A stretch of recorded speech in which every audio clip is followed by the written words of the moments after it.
Core Bluetooth's callback structure is outdated and chaotic to work with. In this video, I'm going to show you how to update Core Bluetooth to work with Swift 6 concurrency's async await patterns. Let's jump right in. So like I said, we are adapting Core Bluetooth to Swift 6, taming callback hell with async await structured concurrency.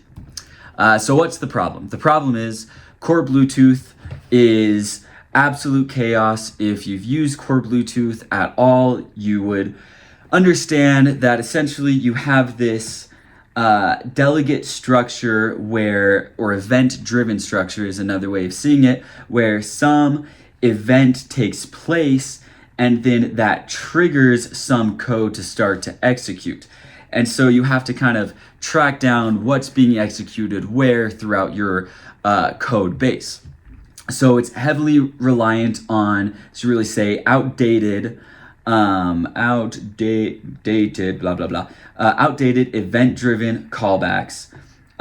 Scanning, connecting, and reading logic is fragmented. Over here, we have the Swift 6 ideal. So essentially what you're trying to do is more structured, explicit programming. So you'll have lines of code that just say, hey, let's start scanning, as opposed to some callback, some event happening, and then in each of these places where events could happen, you've got to call that scan function. You're going to be at the front saying, all right, let's scan, now let's connect, now let's read. We essentially need to wrap legacy patterns into a linear predictable solution so that it is safe, predictable, and structured. So what does this look like? There are essentially two primary ways that communication takes place between a mobile device and a peripheral, or let's say an ESP32, some kind of Bluetooth device. The first is these one-shot operations. That's where you basically have your mobile device and you have your your little Bluetooth device over here, and you're just sending data to go do something, or you're sending data back, you're reading data from that device. Whereas in this continuous stream of events, let's say your Bluetooth device, I don't know why I'm making weird shapes for my Bluetooth devices, but whatever. Our Bluetooth device, let's say, is connected to like a camera. I don't really know how to draw a camera, but there you go. And it takes pictures, or maybe it's recording video. That video needs to be continuously streamed to the mobile device so that you can see it. So that's essentially your two types of data. You could also have data streaming from your iPhone to your Bluetooth device as well. But those are essentially the two types of events that'll be taking place. So we have two different tools for the jobs. We're essentially going to mapping these one-shot operations directly to these types of Swift 6 concurrency functions with checked continuation and with checked throwing continuation. And then for continuous streams, we're going to utilize async stream, and we're going to use async throwing stream. Essentially, throwing you should probably know what that means. It throws an error if something happens, whereas this one does not throw an error if something happens. So you'd have to have flags or some kind of state management system for that. So essentially, these two techniques are going to be used to adapt the Core Bluetooth callback structure to use async await. We're going to use these check continuations for one-shot operations and async streams for continuous data streaming. These constructs act as the protective bridge between legacy delegate callbacks and modern async contexts. So wrapping one-shot callbacks, essentially all that's going to happen is you're going to start the operation, the async function suspends. That's where you're going to await something, and the CB central manager is going to begin its hardware interaction. That's going to be sending data or receiving data. Then you're going to store that in some kind of continuation. So you're going to save the continuation to a class property or a dictionary. So that will probably just be in that CB Central Manager. And then resume. This is going to be triggered inside of the Core Bluetooth delegate callback. So the golden rule for continuations is to resume exactly once. If you resume a continuation twice, it will immediately crash the application, which is no good. Your users will not be happy. Forgetting to resume creates a memory leak and permanently suspends the task, which is also no good. So the tip is just to ensure that every logical branch in your delegate callback, especially errors, states, and custom timeouts, resolve the stored continuation. Wrapping streams with async stream. So essentially, these are, it's a weird visual, but essentially you've got these little delegate pings that go off, and that's going to continuously drive information into your stream, which is going to drive information to your user interface. Create an async stream and store its internal continuation. Call yield every time the delegate fires. And then you're going to want to call finish when the stream naturally concludes or encounters a terminal error. This converts scanning results for async stream CPE peripheral, CE, I think that should be BE peripheral, CB peripheral. Converts characteristic notifications into async stream for some data. Now, flattening the core Bluetooth data tree. We've gone more into depth on how this works in previous videos, but essentially you have all these callbacks that say like, okay, once you discover a CB peripheral, good job, robot. You have some CB peripheral that's going to get connected to, and then you'll have some CB service that gets discovered, and you'll have some CB characteristics that get discovered. And you're essentially going to want to be able to see all of that happen in asynchronous context instead of it happening implicitly. You'll be able to have it happen more explicitly. So the modern architecture essentially looks like you'll have your user interface and your components, and that's going to contain some kind of Bluetooth manager as we had before. But instead of it just being that manager, you're going to have this continuations wrapper around it. This way, the wrapper or the Bluetooth manager completely encapsulates the legacy CB central manager and conforms to all of its delegates. So we've set things up like that in past videos. You can go check out my channel. I've got a bunch of content on this. The state privately managed all stored continuations and stream yields.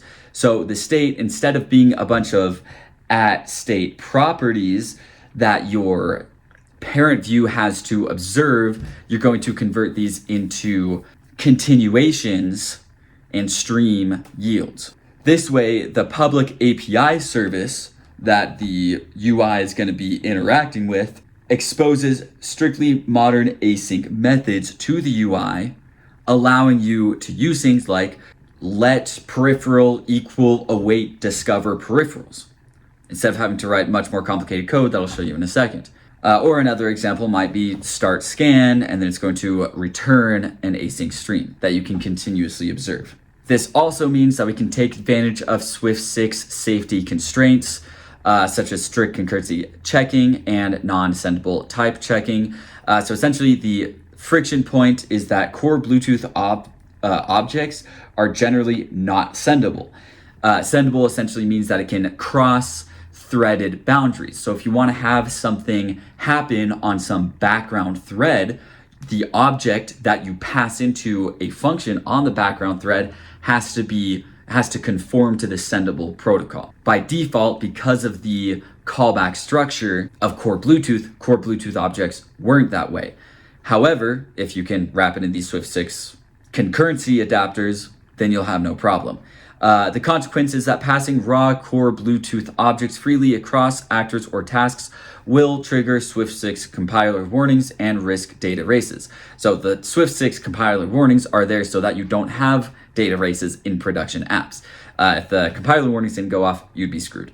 The rule is Bluetooth state must be intentionally isolated to satisfy the compiler. So essentially what we're trying to do is tie all of the core Bluetooth operations to a certain thread. Now, in many applications, that can just be the main thread, and that's very simple and very easy.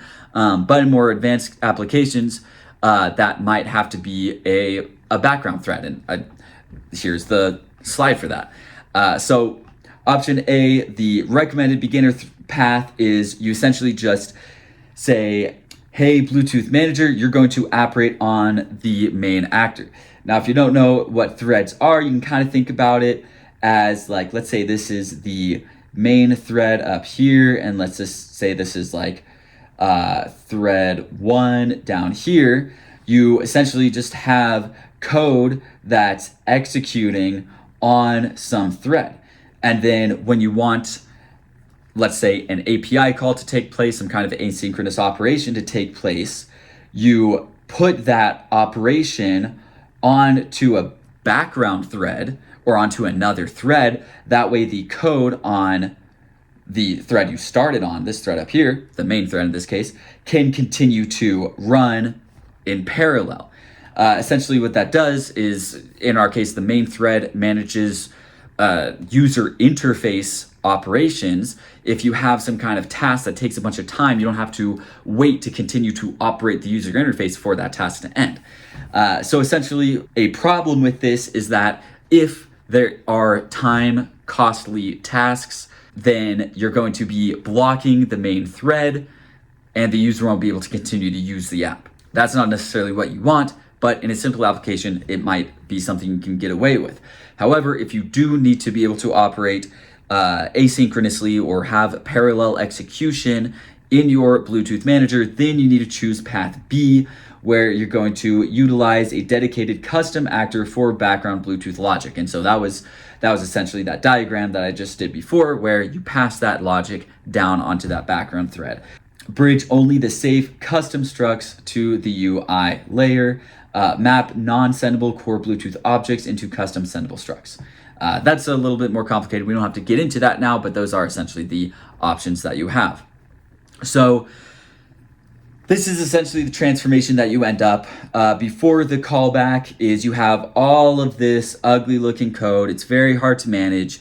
You have your manager.scans for peripherals, and then at some point this code gets executed. You don't know when that's going to happen. You have to have some kind of, at state loading. You have to have some kind of loading property up here that then you say, oh, set this to true. Oh, now, down here, oh, the thing happened. So now we need to go set this to false. And honestly, that just gets harder to manage as things scale. And those are all essentially state flags in the manager, right? So what that's going to look like is you have your manager down here. You're going to have a flag right here that you're managing from here. And then you have your UI up here that's observing that flag and then showing conditional UI based on that flag. That's very complicated. Ultimately, what you really want is what we have right here. This is the Swift 6 ideal. Let device equal await manager.scan.first. Right, that's just going to get that first device. You're essentially going to have a much easier time setting up core Bluetooth and using that manager throughout your app's code. Now, you still have to deal with callbacks to some degree in the sense that the manager itself works with callbacks, but when you're interacting with your manager, you're able to use it in these asynchronous environments where you can use await, try await, all of that kind of stuff. You can put it into tasks much more clean. It reads like an asynchronous script. State tracking is flawless. Whereas over here, fragmented, your code is going to be fragmented, hard to read, and state tracking becomes a nightmare as you scale. So common pitfalls and traps while making this conversion: losing references. Core Bluetooth drops connection silently if you fail to retain the CB peripheral object in memory after discovery. So that's problematic. We'll look eventually at a reconnect state machine that's going to help solve this problem. Mixing state, storing only a singular scalar continuation when managing multiple peripherals concurrently. Always use dictionary mapped by device UUID, and assuming immediacy. Core Bluetooth connection attempts do not time out natively. You must build custom timeout logic before throwing an async error. So final takeaways, core Bluetooth remains callback driven under the hood. We are simply changing the interface that we interact with. We're just adapting that interface to be something that's better to use throughout our app. We are going to use continuations for one-time responses, and we're going to use async streams for ongoing event flows. We are going to carefully isolate Bluetooth state, either on the main actor or on our own thread, to respect Swift 6 concurrency restraints. Stop fighting delegates, start wrapping them. That's all I got for you guys today. I hope you enjoyed. This was a bit more of a conceptual analysis of how this stuff works and a conceptual discussion, but next time we will dive deeper into code and look at how do you actually implement a wrapper or a concurrency wrapper on your core Bluetooth manager.